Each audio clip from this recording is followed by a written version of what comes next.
আসসালামু আলাইকুম। আজকে আমি আপনাদের সাথে শেয়ার করব কিভাবে খুব সহজে ওভেন ছাড়াই চুলায় বানানো যায় ময়েশ্চারাইজড সফট ও সুস্বাদু ভ্যানিলা কেক। চলুন শুরু করি। প্রথমে একটি বড় বাটিতে 2টি ডিম ভেঙে নিলাম। আমি এই কেকটি বানানোর জন্য 2টি ডিম নিয়েছি। ডিমগুলোকে একসাথে আমি 2টি কাঁটা চামচের সাহায্যে খুব ভালোভাবে ফেটিয়ে নিব। খুব ভালোভাবে সময় নিয়ে এগুলোকে ফেটাতে হবে। এখন আমি এর মধ্যে চিনি দিয়ে 3 থেকে 5 মিনিট সময় নিয়ে বিট করব, যতক্ষণ না মিশ্রণটা হালকা আর ফ্যানিল হয়ে যায়। এখন এর মধ্যে আমরা তেল মেশাবো। তেল দিয়ে আমি আবার অনবরত নাড়তে থাকব। দেখুন মিশ্রণটি এইরকম একটি টেক্সচার আসবে। এরপর আমি এখানে দিয়ে দিচ্ছি গুঁড়ো দুধ দিয়ে আমি এখানে একটি লিকুইড বানিয়ে নিয়েছি এবং সেটি আমি এখানে মিক্স করে দিয়েছি।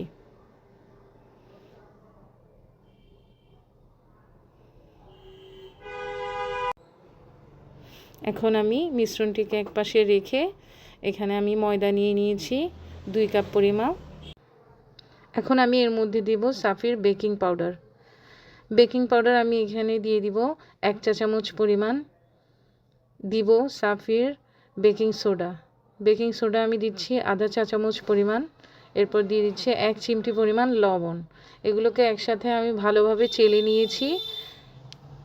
এখন আমি মিশ্রণটির সাথে এগুলোকে মিক্স করব। খুব হালকা হাতে এগুলো মিক্স করতে হবে, যাতে ব্যাটারটি একদম স্মুথ হয়। ঠিক সেইভাবেই মিক্স করতে হবে।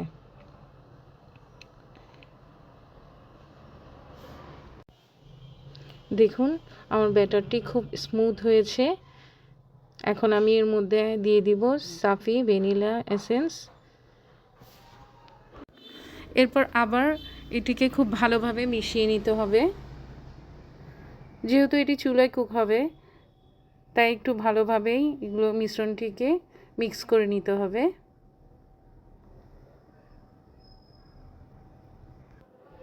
এখানে একটি পাত্রে আমি সয়াবিন তেল একটু ব্রাশ করে নিচ্ছি।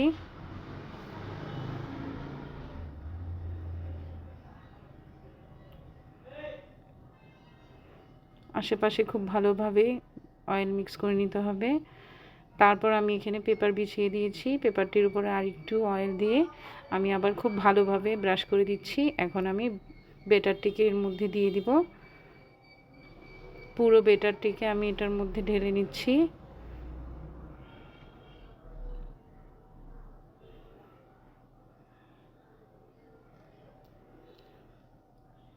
এটাকে খুব ভালোভাবে নেড়ে চেড়ে নিয়ে তারপর আমি একটি ফ্রাই প্যান বসিয়ে দিয়েছি চুলায়। ফ্রাই প্যানের মধ্যে একটি স্ট্যান্ড বসিয়ে দিয়েছি, তার মধ্যে আমি কেকের ব্যাটারটিকে বসিয়ে দিয়েছিলাম। এখন 40 মিনিট কুক করার পরে ফিরে এলাম আপনাদের কাছে। দেখুন আমার কেকটি পুরোপুরি বেক হয়ে গেছে। একটু চেক করে দেখিয়ে দিচ্ছি আপনাদেরকে। দেখুন পুরোপুরি বেক হয়েছে কেকটি পারফেক্টভাবে। এখন আমি এটিকে একটি প্লেটে নিয়ে আপনাদেরকে দেখাচ্ছি। দেখুন পেপারটি তুলে নিব।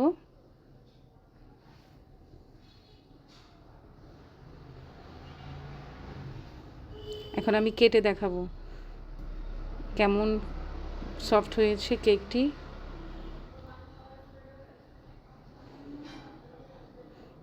দেখুন কাটতেই বোঝা যাচ্ছে এটি কতটা সফট হয়েছে। আমি আপনাদের সামনে ভেঙে দেখাবো।